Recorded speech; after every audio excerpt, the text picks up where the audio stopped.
నమస్తే. నేను మీ Gopi. Welcome back to our channel. ఈరోజు మనతో వచ్చేసరికి ప్రముఖ నిర్మాత చిట్టిబాబు గారు ఉన్నారు. సార్ నమస్తే సార్. నమస్తే. సార్ ఆంధ్రప్రదేశ్ గాని లేకపోతే ఓవరాల్ ఇండియాలో ఒక ఇన్‌ఫ్లుయెన్సర్ అని చెప్పుకోవచ్చు. యూట్యూబర్లు వీళ్ళందరూ ఒక బెట్టింగ్ యాప్‌లు అయితే బాగా ప్రమోట్ చేస్తున్నారు. ఈ బెట్టింగ్ యాప్‌ల్లో చాలామంది అయితే ఆ బెట్టింగ్ యాప్‌లకు లోబడి వాళ్ళైతే చిన్న చిన్న పిల్లలు లేకపోతే ఒక టీనేజర్ పిల్లలందరూ ఆ బెట్టింగ్‌లకి అలవాటయ్యి చాలా చాలా పెద్ద మొత్తంలో డబ్బులు లాస్ అయ్యి కొంతమంది అయితే ఆత్మహత్య చేసుకున్న సంఘటనలు మనకు చాలా కనిపిస్తున్నాయి.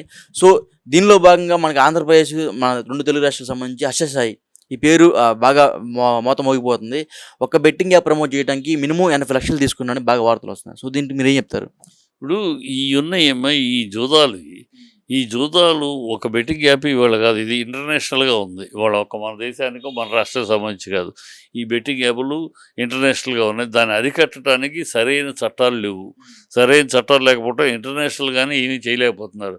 ఏదో దొరికినప్పుడు ఇలా కంప్లెయింట్ ఏదో వచ్చినప్పుడు వాడిని పట్టుకుంటాం తప్పితే, ఇప్పుడు ఇది బెట్టింగ్ యాప్ మోసపోయేవాడు ఉన్నప్పుడు మోసగించేవాడు ఉంటాడు. అది ఫస్ట్ ఆన్ బేసిక్ ప్రిన్సిపల్. మోసపోవటానికి నువ్వు సిద్ధంగా ఉన్నప్పుడు మోసగించేవాడు ఉంటాడు. మోసగించేవాడిని నిందించి మోసగించేవాడు మన మోసం చేశారు కాదు. నువ్వు నీ ఇంట్లో మీ పిల్లలు ఏం చేస్తున్నారు? మీరు ఏదో అత్యాస ఇమ్మీడియట్గా ఓవర్ నైట్లో కోట్లు సంపాదించాలని ఏదో కోరికలు వీటి వల్ల కదా మీరు ఇలాంటి దిగజారుడు కార్యక్రమాలు, బెట్టింగ్లు, జూదాలు. ఇప్పుడు క్రికెట్ అంటే బెట్టింగ్లు బీభత్సంగా జరుగుతున్నాయి. ఈ కోళ్ల పందాలకి బెట్టింగ్లు జరుగుతాయి. దేశంలో ఏ కార్యక్రమం జరిగినా ఇమ్మీడియట్గా దాని మీద బెట్టింగ్లు. ఈ బెట్టింగులకి, ఈ జూదానికి ఎంకరేజ్ అయ్యే మీ మనస్తత్వాన్ని కోప్పడాలా? దాన్ని ఎక్స్‌ప్లాయిట్ చేసుకున్న వాడిని కోప్పడాలా? మీ మనస్తత్వం, మీ బుద్ధి లేనితనం, మీ జ్ఞానహీనత, మీ సిగ్గు ఎగ్గు లేని మీ అత్యాస.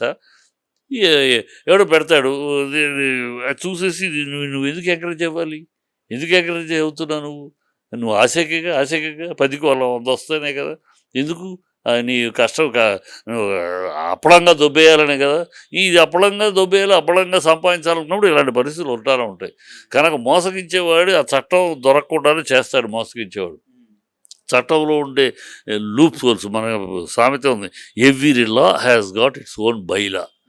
అంటే ప్రతి చట్టానికి, ప్రతి సెక్షన్కి మరొక సెక్షన్ ఉంటుంది. సో ఈ సెక్షన్లో పట్టుకుంటే వాడు ఆ సెక్షన్లో తప్పుకుంటాడు. మన చట్టంలోనే ఉన్న loop holes. Every law has got its own bylaw. So వాడు మోసగాడు అవి వాడుకుంటాడు. వాడిని ఎలా పట్టుకోవాలో ప్రభుత్వాలు శాయశక్తులా కృషి చేస్తూ ఉంటాయి. లీగల్గా కష్టం, లీగల్గా వాడిని పట్టుకుని లోపలెట్టడానికి ఇబ్బందులు అనేకం ఉంటాయి. వాడు ఇమీడియట్గా బెయిల్లో వచ్చేస్తాడు. అలా కాకుండా నాన్ బెయిలబుల్ వారెంట్ వాడి మీద చేయడానికి లేదు. అలాంటి చట్టం మార్పులు చేయాలి, చట్టంలో మార్పులు చేయాలి. ఇవన్నీ పెద్ద తతంగా ప్రభుత్వం. మనము ప్రజలు, సమాజం మనం అప్రమత్తంలో ఉండాలి. మనం ఎందుకు వాడెక్కడో యాప్లో పెడితే అది చూసి ఆశపడిపోయి నువ్వు క్లిక్ చేసేసి డబ్బులు పంపించేసి నా డబ్బులు పోయి రావడం అంటే ఎట్టా?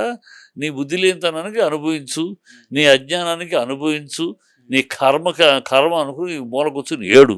అంతే తప్పితే వీళ్ళకేదో అన్యాయం అయిపోయిందని బాధపడటమో, వాళ్ళ తరఫున మాట్లాడటమో నేను చేయను. అంటే ఇప్పుడు అతను చేసేది కరెక్ట్ అంటారా మీరు? చేస్తాడు, అతను చేసేది కరెక్ట్ అని కాదు. అక్కడ మోసపోయేవాడు సిద్ధంగా ఉంటే, మోసపోయేవాడు ఉన్నంతకాలం మోసగించేవాడు చేస్తూనే ఉంటాడు.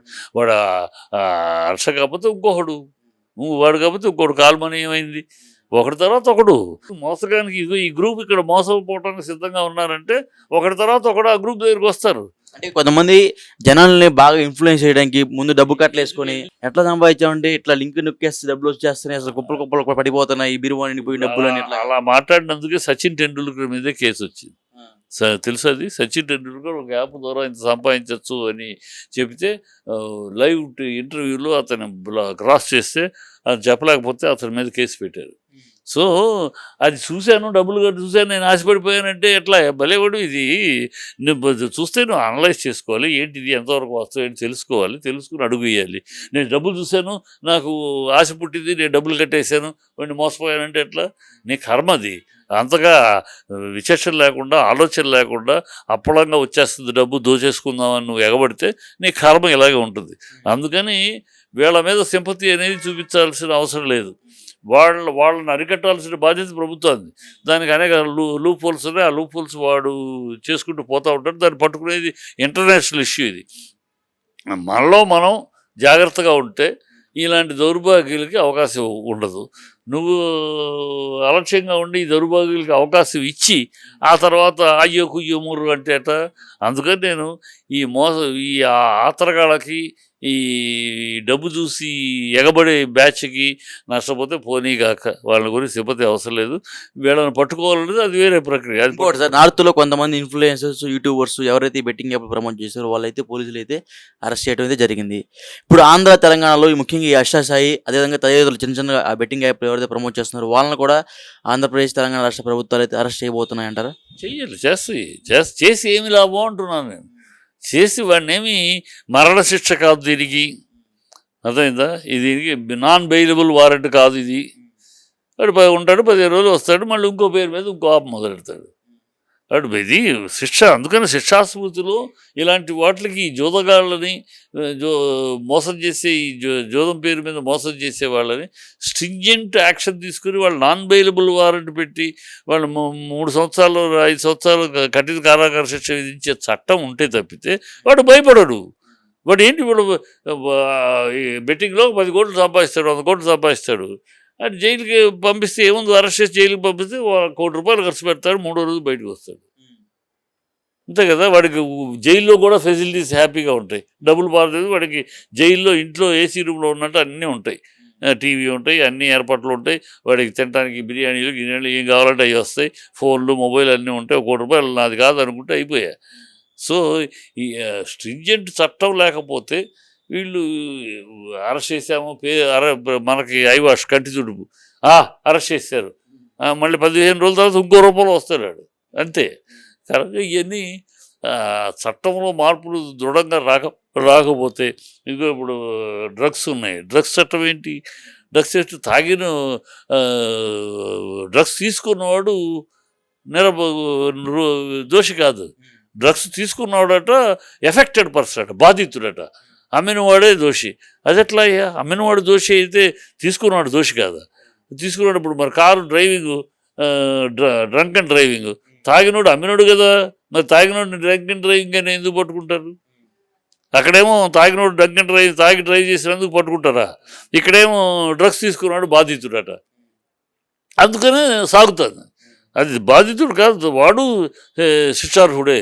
వాడికి లైసెన్సులు క్యాన్సిల్, వాడు వీసా, ఫారిన్కి వెళ్ళాలంటే వీసా ఉండదు, ఉద్యోగాలు, అలాంటి భయం ఉంటే ఇంట్లో కూడా అయ్యో నాన్న నువ్వు వద్దు వాటికి వెళ్తే నీ మొత్తం నీ పాస్పోర్ట్ క్యాన్సిల్ చేస్తారు, వీసా రాదు, నువ్వు అమెరికా వెళ్ళి చదువుకోవడానికి కూడా కుదరదు, అమెరికాలో ఉద్యోగం చేయడానికి కుదరదు నాన్న, ఇంట్లో వాళ్ళు కొంచెం జాగ్రత్త పడతారు. వాడికి భయం ఉంటుంది.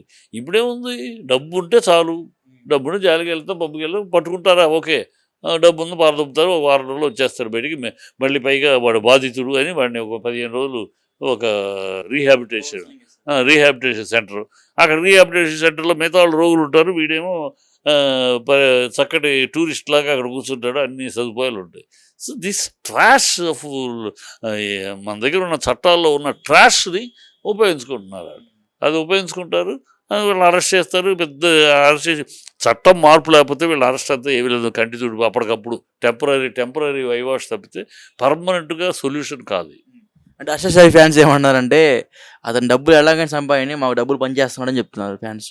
అదే అంత చిల్లరతరంగా ఉన్నాం మనం, అంత హీనమైన స్థాయిలో మన సొసైటీ ఉంది. దీన్ని బట్టి అర్థమైంది ఏంటి, వాడు ఎలా అయినా పర్వాలేదు నాకు డబ్బులు ఇస్తున్నాడు, నాకు అది చాలు. అంటే డబ్బులు ఇస్తున్నాడు అంటే పెంట మీద రూపాయిని కూడా తీసుకుంటానికి సిద్ధం మేమని. అంతకన్నా సిగ్గుసెర ఉండాలిగా మాట అన్నవాడికి. పెంట మీద రూపాయిని కూడా మేము నోటితోటి తీసుకుంటాం, నాలుగుతోటి తీసుకుంటాం. మేము అంత హీన స్థాయిలో ఉన్నాం. మాకు డబ్బులు ఇస్తే చాలు. వాడు ఎలా ఇచ్చాడు ఏంటి, వాడు రెడ్ లైట్ ఏరియాలో అమ్మాయిలను సప్లై చేసి ఇచ్చాడా, ఇంకేం చేసి ఇచ్చాడు, మాకు అనవసరం, మాకు డబ్బులు వచ్చింది చాలు.